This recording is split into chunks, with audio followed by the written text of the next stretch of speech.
Let's take a look at what the research has to say about protective factors that contribute to positive outcomes for children who are at risk.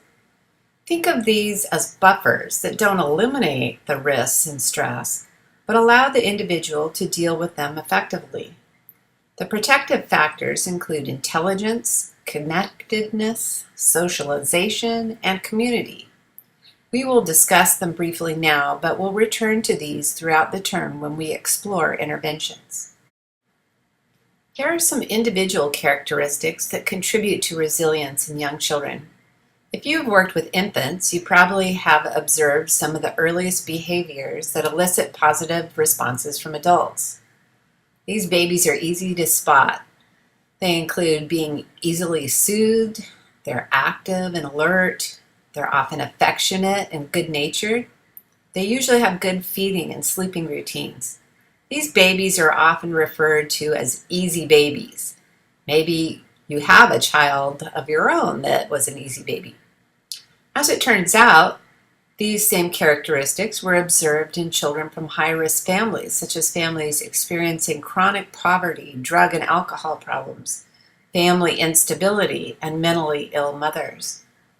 Similarly, in research on toddlers, many consistent individual characteristics seem to buffer risk.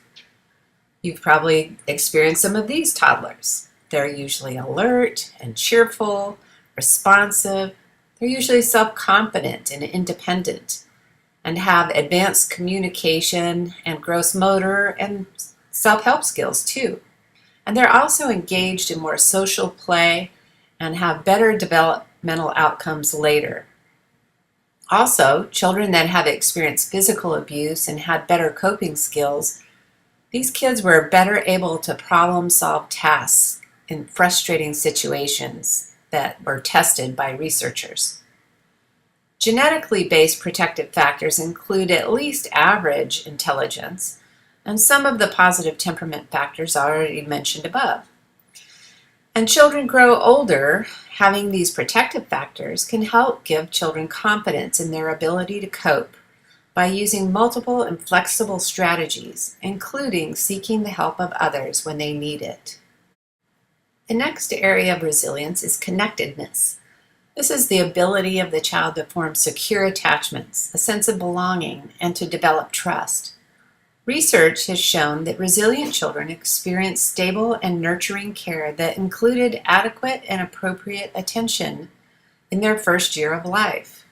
Maternal confidence is also a strong protective factor that includes the mother's education level and employment by the time the child entered preschool.